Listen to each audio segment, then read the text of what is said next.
deh kayak. Oke, Assalamualaikum warahmatullahi wabarakatuh. Di sini kami dari kelompok yang beranggotakan Alifia Nur Habibah dengan NIM terakhir 002, kemudian Maisa Faras Adila NIM terakhir 017, dan Muhammad Nizam Hibatul Haq NIM terakhir 163.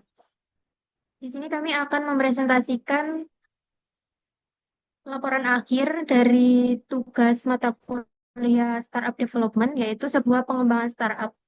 Di sini kami mengembangkan sebuah startup yaitu Cost Finder Malang yang merupakan platform digital pencarian, pemilihan, dan pemesanan indekos mahasiswa di wilayah Malang.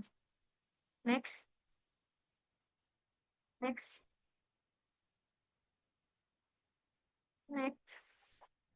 Eh, Seperti yang kita ketahui, Malang merupakan salah satu kota pendidikan utama yang menyambut puluhan ribu mahasiswa perantau pada setiap tahunnya. Namun, metode konvensional untuk mencari kos masih terhambat beberapa masalah sistematik, di antaranya pemborosan sumber daya, yaitu survei fisik manual yang mengharuskan perjalanan jauh sehingga melelahkan dan boros biaya mobilitas. Kemudian masalah asimetri informasi, yaitu minimnya transparansi kualitas fasilitas esensial seperti WiFi, aturan maupun lahan parkir, dan tidak adanya ulasan jujur dari customer sebelumnya. Kemudian masalah kerawanan transaksi, yaitu modus penipuan kos fiktif melalui pembayaran uang muka atau DP manual yang tidak terproteksi. Next. Nah, dengan adanya masalah-masalah tersebut, di sini kami memiliki beberapa rumusan masalah, yaitu yang pertama, bagaimana membangun platform digital pencarian kos berbasis web yang terintegrasi di Malang secara efisien tanpa mewajibkan kedatangan fisik terlebih dahulu? Dan bagaimana menyediakan skema transaksi pembayaran uang muka atau DP yang aman untuk memitigasi risiko kerugian keuangan maba? Nah, tujuan dari pengembangan itu sendiri diantaranya yaitu efisiensi maksimal, yaitu memangkas waktu pencarian lewat visualisasi peta berbasis kedekatan geografis kampus tujuan. Kemudian juga bertujuan untuk kepercayaan transaksi, yaitu mengintegrasikan payment gateway pihak ketiga yang kredibel sebagai jaminan perlindungan dana. Dan juga bertujuan untuk okupansi UMKM, yaitu membantu pengusaha kos lokal memasarkan propertinya secara digital. Untuk selanjutnya akan dijelaskan oleh rekan saya. oke, selanjutnya ada validasi awal buat pengguna, yang terdiri dari aspek validasi, temuan empiris atau data lapangan, implikasi strategis pengembangan. Oke, yang pertama adalah kebutuhan pasar. Dengan data lapangan, mahasiswa butuh parameter spesifik seperti jarak kampus, stabilitas WiFi, dan keamanan parkir motor. Kemudian untuk implikasi strategis, ini integrasikan fitur penyaring atau filter ketat dan akurat pada website. Kemudian yang kedua adalah ada keamanan dan proteksi. Untuk data lapangannya, ini tingginya kecemasan terhadap modus transfer DP langsung ke rekening asing karena penipuan. Kemudian dengan implikasi strategisnya itu diterapkan sistem rekening penengah, escrow atau rekber di platform. Kemudian yang ketiga ada saluran promosi. Dengan data lapangan, maba sangat bergantung pada media sosial seperti TikTok, Instagram, dan informasi organisasi kampus atau BEM. Dengan implikasi gencarkan gerilya konten digital dan kemitraan strategis intrakampus. Kemudian yang terakhir ada transparansi visual. Dengan data lapangannya ini khawatir representasi foto di internet ini zonk atau tidak sesuai realita fisik kamar. Dan implikasi strategis pembangunan, tim internal memverifikasi fisik lokasi, kos, dan berikan budget terverifikasi. Oke, next. Nah, di sini ada target pengguna dan persona. Terdapat ada 3 pengguna. Yang pertama ada Abdul Latif dengan usia 18 tahun. Ini sebagai mahasiswa baru dengan target primer. Jadi di posisi masih di luar pulau, tidak bisa survei mandiri. Kemudian dia sangat cemas uang DP rawan ditipu pemilik kos asing. Kemudian yang kedua ada Amanda Azlinda dengan usia 21 tahun. Ini sebagai mahasiswa lama dengan target primer. Eh, Bosen dengan kos lama karena aturan terlalu mengekang dan wifi lambat. Malas berputar keliling kos cari tempat baru. Kemudian yang terakhir ada Torik Ilmi dengan usia 24 tahun. Ini sebagai traveler dengan target sekunder. Di sini dia membutuhkan sewa mingguan, belum selesai.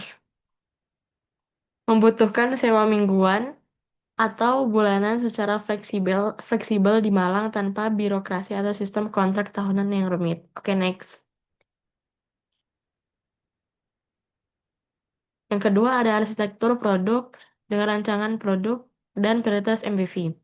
Yang pertama ada pencarian dan filter dinamis, ini dengan akurasi sangat tinggi, yang dimana memungkinkan penyaringan kamar kos berdasarkan parameter harga spesifik, kestabilan internet atau WiFi, kebijakan jam malam, dan kapasitas parkir motor. Kemudian yang kedua ada verifikasi foto dan geolokasi maps, akurasi yang sangat tinggi, dengan menampilkan titik koordinat presisi via integrasi Google Maps API, serta melampirkan foto berlabel verified, hasil verifikasi survei langsung tim internal. Kemudian yang ketiga ada sistem rekening bersama atau REKBER, penahanan DP dengan akurasi tinggi, di mana proteksi dana transaksi DP melalui payment gateway, Midtrans atau GoPay. Dana ditahan sementara baru diteruskan ketika penyewaan melakukan check-in fisik di kos. Kemudian yang terakhir ada sistem ulasan komunitas dan deep link chat dengan akurasi tinggi, di mana kolom rating terpercaya yang hanya bisa diisi oleh penyewa resmi untuk mencegah manipulasi serta tombol chat yang langsung ke pemilik via WhatsApp API. Oke, selanjutnya akan dijelaskan oleh teman saya.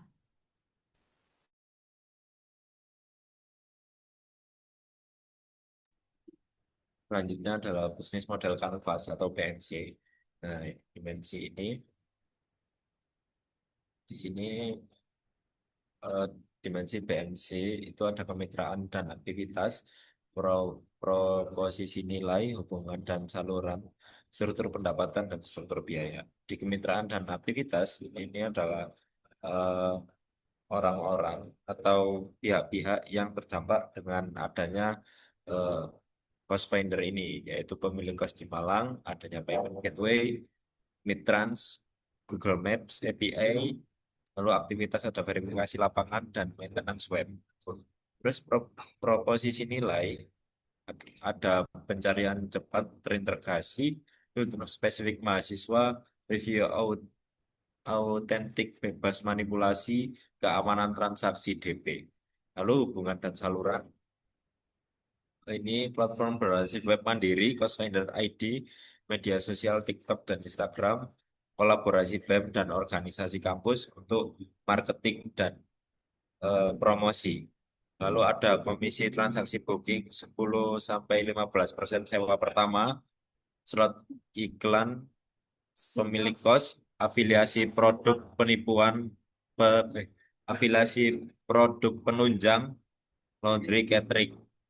Di sini adalah struktur pendapatannya. Jadi pendapatan kita bergantung pada transaksi booking pertama. Sewa pertama kita ambil potongan 10-15% dari harga penyewaan itu.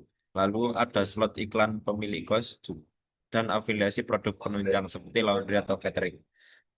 Terus ada struktur biaya. Biaya ini biaya yang dikeluarkan oleh kami, yaitu biaya infrastruktur cloud server, riset validasi, survei lokasi kos, alokasi anggaran pemasaran, dan operasional tim.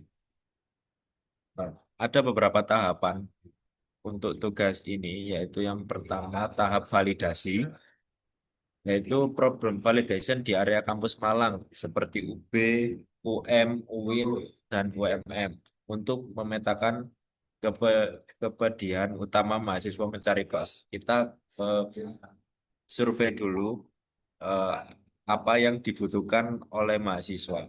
Lalu tahap kedua ideasi, yaitu perumusan gagasan platform web, Cost Finder ID, penyusunan fitur rek ber-DP, dan visualisasi fungsionalitas sistem.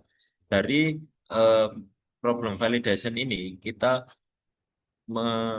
mendapatkan ideasi berupa rumusan gagasan platform web. Kenapa kita memilih web? Karena dari survei yang kita lakukan, beberapa mahasiswa itu memiliki penyimpanan mobile atau penyimpanan HP itu yang tidak banyak, sehingga mereka enggan untuk mendownload aplikasi mobile. Dan juga menurut mereka, aplikasi ini nantinya tidak akan berguna sewa- eh, setiap hari, tapi hanya untuk mencari saat mencari kos saja. Jadi kami putuskan untuk kita aplikasinya, sistemnya berbasis web. Nah, keresahan mereka juga itu adalah takut adanya penipuan DP atau sudah DP tapi ketumbuk sama yang lain terus akhirnya DP-nya hangus. Nah, makanya kita kasih fitur rekber DP dan visualisasi fungsionalitas sistem. Nah, tahap 3 itu analisis target, segmentasi TAM, SAM, dan SOM, perancangan BMC, serta pemetaan arus monetisasi berkelanjutan. Nah, kita pada tahap 3 itu mulai menganalisis target segmentasi, lalu juga perencanaan skema BMC, serta pemetaan arus monetisasi agar bisnis kita bisa berjalan lancar dan uangnya itu bisa berputar. Terus tahap keempat itu GTM atau formulasi strategi go to market via pemasaran gerilya digital, kemitraan brand lokal, dan penyusunan proposal startup. Nah, untuk strategi go to marketnya kita ada beberapa skema yaitu pemasaran gerilya digital. Kita mulai dengan eh, promosi di sosial media seperti TikTok, Instagram, lalu menjalin kemitraan dengan BEM lokal, dengan BEM atau Dema di universitas-universitas besar di Malang untuk mempromosikan aplikasi kita dan menyusun proposal startup untuk pendanaan dari investor. Lalu perancangan antarmuka itu seperti ini rancangannya berbentuk website. Kemudahan akses pencarian Cosmedra ID yang termuka dirancang bersih dengan pendekatan UX yang fokus pada efisiensi waktu keputusan pengguna. Pencarian sederhana kolom beranda interaktif langsung menyasar pencarian di sekitar radius nama kampus tujuan Anda di Malang. Galeri terverifikasi setiap listing cost melampirkan ulasan bintang, detail lokasi, peta presisi, serta kumpulan foto kondisi fisik asli kamar. Ada deep link chat WA, tombol chat instan yang terintegrasi memotong rantai komunikasi birokrasi penyewaan tradisional. Jadi kita nggak perlu untuk mencari-cari kontak dari pemilik kos, tapi kita langsung sediakan dan bisa langsung eh, bertanya-tanya dengan pemilik kos. Nah, kesimpulan dan penutup. Kesimpulannya, aplikasi ini dapat menghemat waktu bagi para mahasiswa untuk mencari kos dan mahasiswa atau orang lain atau perantau yang mencari kos di area Malang juga eh, memberikan rasa aman di mana kita menggunakan fitur Rekber DP. Kalau misal tidak jadi maka uangnya akan bisa kembali.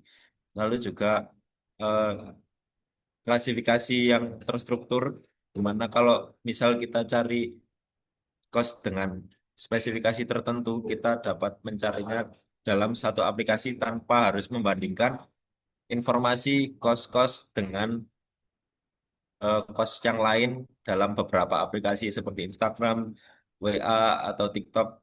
Jadi kita langsung integrasikan semuanya dalam satu aplikasi di Cost Finder Malang. Mungkin itu saja dari kami. Kurang lebihnya mohon maaf. Mohon wal kolam wa ma yasturun. Fastabiqul khairat. Wassalamualaikum warahmatullahi wabarakatuh.